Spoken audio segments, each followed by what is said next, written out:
Hello friends, आज आपके लिए एक नया कॉन्सेप्ट लाया है जो कि काफी इंटरेस्टिंग है, जिसका नाम है प्रॉफिट एंड लॉस। ठीक है, तो प्रॉफिट एंड लॉस को जानने से पहले सबसे पहले हम प्राइस के बारे में समझेंगे कि प्राइस होता क्या है। तो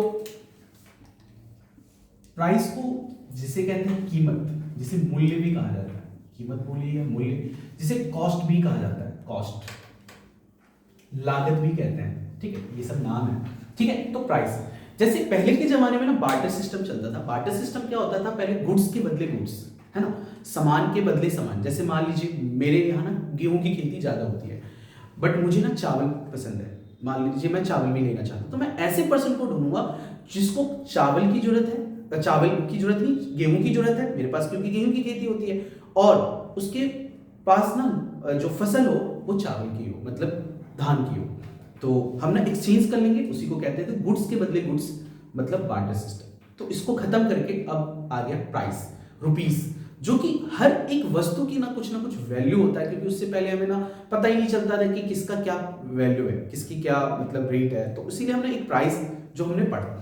तो प्राइस को जो अब हम जो देखते हैं, आप भी बाहर जाते हैं रिलायंस जैसे मॉल वॉल जाते हैं आप, ठीक है, तो वहां पे क्या है, जैसे कि प्राइस आपको बहुत अलग अलग टाइप के देखने को मिलता है। कोई मार्केट प्राइस होता है, वहां पे लिखा रहता है, फिर सेलिंग प्राइस भी होता है, कॉस्ट प्राइस। तो एक एक करके हम समझते हैं। तो प्राइस को यहाँ पे तीन टाइप से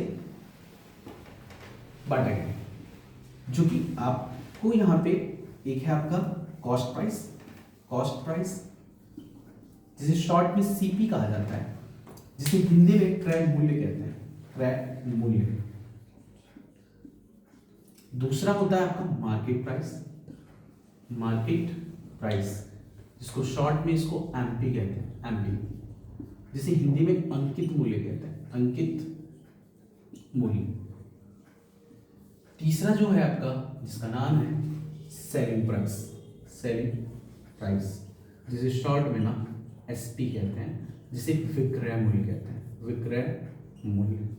अब इसमें क्या होता है, तीनों प्राइस में मैं आपको एक एक करके एग्जांपल देता हूं। जैसे मान लीजिए मेरी ना कंपनी है जो कि बॉल बनाती है। क्या बनाती है? बॉल। जस्ट एक एग्जांपल दे रहा हूं, ऐसा कोई कंपनी नहीं है मेरा, जस्ट एक एग्जांपल है कि एक बॉल की कंपनी है, जो कि मैं एक बॉल को ना, मेरी कंपनी जो है, अब उस कंपनी में सिर्फ ये थोड़ी एक है, प्लास्टिक भी आता होगा, फिर उसके मतलब रॉ मटेरियल्स भी होते हैं, फिर उसके बाद जो लेबर होते हैं वो भी होते हैं, फिर मशीन भी होता है, फिर फैक्ट्री का रेंट भी जाता है, बहुत सारी चीजें होती है, इलेक्ट्रिसिटी बिल भी जाता है। तो ये सारी चीज, तो एक बॉल पे ना मेरे जेब से जो खर्चा होता है एक बॉल को बनाने में, वो मान लीजिए होता है टोटल 7 रुपीज।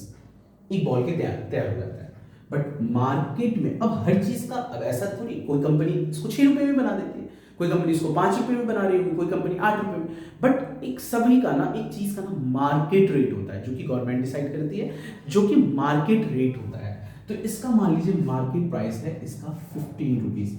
मार्केट में ये जो बॉल बिकती है इस टाइप का, जो कि वो 15 रुपए, मतलब एमआरपी से ज्यादा किसी भी चीज को नहीं बेच सकते। मैक्सिमम रिटेल प्राइस, मतलब किसी भी आपने कोई भी सामान खरीदते हैं तो उसमें एमआरपी होता होगा, और एमआरपी से कोई भी जो शॉपकीपर होता है, कोई भी दुकानदार होता है, वो उससे ज्यादा नहीं सेल कर सकता। ठीक है, तो जैसे कि मार्केट प्राइस इस बॉल का है 15 रुपीज, तो ये आपका कॉस्ट प्राइस हो गया, जितने रुपए आपकी जेब से लगा 7 रुपए एक बॉल को बनाने में। मार्केट प्राइस इसका है 15 रुपए। अब सेलिंग प्राइस कभी भी जितने रुपए का बेचेंगे, मान लीजिए मेरे दुकान पे कोई पर्सन आता है जिसका नाम है सोनू, वो है, अब वो आता है, बोलता है सर इस बॉल का रेट क्या है, तो क्या मैं उसको कॉस्ट प्राइस बताऊंगा या मार्केट प्राइस? तो कभी भी कोई भी शॉपकीपर मार्केट प्राइस बताता, कभी भी कोई शॉपकीपर कॉस्ट प्राइस बता ही नहीं सकता, मार्केट प्राइस बताता है। तो मार्केट प्राइस बताया 50 रुपीज का। अब सोनू आया, बोला सर 50 रुपीज का है, पेमेंट कर दिया 50 रुपीज। तो कभी भी ये याद रखिएगा, मार्केट प्राइस सेलिंग प्राइस के इक्वल भी हो सकता है। अब मान लीजिए एक बच्चा है जिसका नाम है गोलू, गोलू आया मेरे शॉप के पे मेरे दुकान पे आया। अब वो कहता है सर ये बॉल किसका है, उसको भी, अब कोई भी है, हमेशा कोई भी मार्केट प्राइस ही बताऊंगा, मतलब 15 रुपए का बॉल है। अब वो बोले सर डिस्काउंट दे दो, तो मैंने बोला ठीक है डिस्काउंट लो भाई। अब उस गोलू को मैंने जो सोल्ड आउट किया है, इस बार मैंने गोलू को 2 रुपए का चीज खाने के लिए दे दिया, उसको चिज्जी खाने के लिए दे दिया है। तो कितने का? 13 रुपीज का मैंने सोल्ड आउट किया है। तो इस बार मेरा 13 रुपीज जो होगा सेलिंग प्राइस होगा।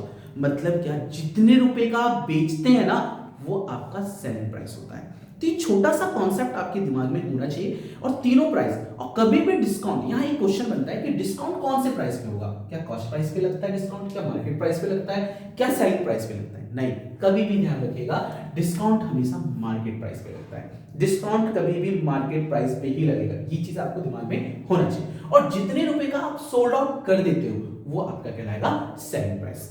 ठीक है, तो अब ये कहानी छोटा सा हमने पढ़ा, अब इसके आगे कॉन्सेप्ट आता है। तो अभी हमें मेन फोकस करना है कॉस्ट प्राइस पे और सेलिंग प्राइस पे। बट याद रखिएगा, डिस्काउंट कभी भी अगर मिले तो ध्यान रखिएगा कौन से प्राइस पे डिस्काउंट मिलेगा, तो मार्केट प्राइस पे। डिस्काउंट को हिंदी में बट्टा कहते हैं। ठीक है, तो अब जैसे कि यहाँ पे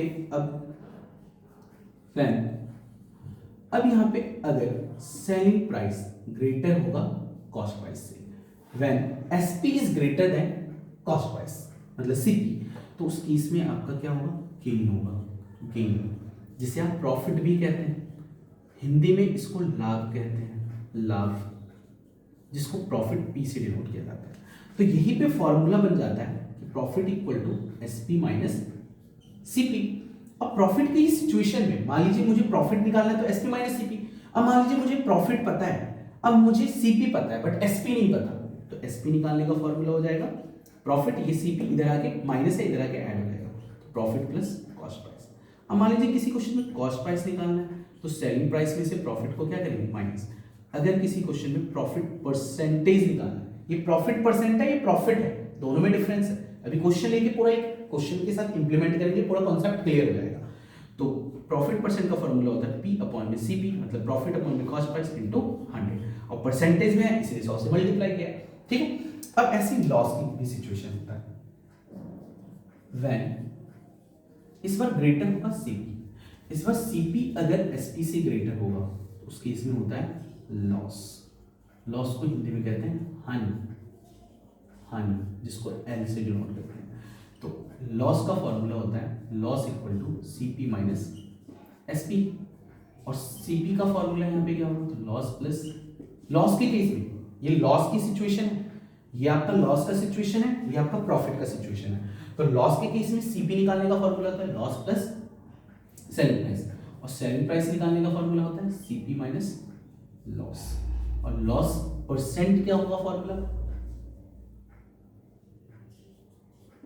L अपॉन में CP इंटू में 100, परसेंटेज है इसीलिए 100 से यहाँ पे भी मल्टीप्लाई। और बहुत आसान है, प्रॉफिट परसेंट पे P upon CP into 100, loss percent में भी यहाँ पे भी CP इंटू 100, यहाँ पे भी CP इंटू 100, बस फर्क कितना है, प्रॉफिट परसेंट में P ऊपर आएगा और लॉस परसेंट में लॉस ऊपर आएगा।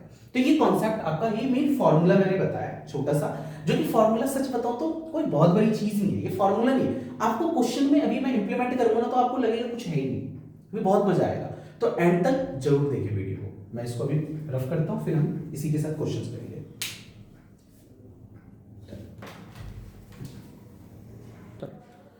मैंने अब यहाँ पे दो एग्जांपल्स लिए हैं, ठीक है, एक बॉल का और एक हुक का, ठीक है। तो अब मैं इंप्लीमेंट करके दिखाऊंगा, बहुत आसान है। जैसे कि यहाँ पे कॉस्ट प्राइस, एक बॉल को मैंने खरीदा था 8 रुपए का, ठीक है, और मैं उसको बेच देता हूँ 50 रुपीज का। तो यहाँ पे SP ग्रेटर है किससे, CP से, तो कहीं ना कहीं यहाँ पे क्या होगा, प्रॉफिट। तो मैं आपसे पूछा प्रॉफिट कितना हुआ, तो प्रॉफिट का फॉर्मूला SP में से CP माइनस करेंगे। SP यहाँ पे कितना है 50 रुपीज, और CP यहाँ कितना है 8, 50 माइनस 8 कितना होगा 7, मतलब मुझे 7 रुपीज का प्रॉफिट होगा। अब मैं आपसे पूछ रहा हूँ प्रॉफिट परसेंट का फॉर्मूला क्या होगा, तो P अपॉन में CP इंटू में 100, तो प्रॉफिट कितने का है 7 का, कॉस्ट प्राइस कितना है 8, हमेशा नीचे कॉस्ट प्राइस इंटू में 100। अब यहाँ पे 4 2 जा 8, अब ये आपका कैंसिल हो जाएगा 25, 4 से मैंने कैंसिल किया। अब 25 को 7 से मल्टीप्लाई कर दीजिए, तो 5 7 जा 35, कैरी 3, 7 2 जा 14 और 3 70, और यहाँ पे 2 से डिवाइड कर दीजिए यहाँ, और यहाँ परसेंटेज का साइन लगाना है, तो 2 8 जा 16, 2 7 जा 14.5, तो 87.5% का यहाँ पे क्या हो गया, प्रॉफिट हो गया। ठीक है, सेम ये क्वेश्चन, अब जैसे ये बुक है, अब ये बुक है जिसको मैंने खरीदा 25 रुपए का, अब मैं इसको 22 रुपए में बेच देता हूँ, तो यहाँ पे SP छोटा है तो इस केस में लॉस हो रहा है, तो लॉस का फॉर्मूला क्या होता है CP माइनस SP। CP यहाँ पे कितना है 25 रुपीज का, SP कितना है 22 का, तो यहाँ पे माइनस 25 में से 22 माइनस करेंगे तो 3 रुपए का लॉस होगा। अच्छा, कितना परसेंट लॉस हुआ है, लॉस परसेंट अलग होता है, तो लॉस परसेंट का फॉर्मूला L अपॉन में CP इंटू 100, लॉस कितने का हुआ है यहाँ पे 3 रुपीज का। कॉस्ट प्राइस हमेशा नीचे, कॉस्ट प्राइस 25 इंटू में 100, तो 25 4 से 100, 3 4 से यहाँ पे कितना हो गया 12%। तो ये आपका कितने का 12% का लॉस हुआ है। और लॉस कितने रुपए का हुआ है तो 3 रुपए का। तो उम्मीद है काफी अच्छे से ये कॉन्सेप्ट क्लियर होगा। तो अच्छा लगे वीडियो तो लाइक कमेंट शेयर जरूर करें और चैनल को सब्सक्राइब भी करें।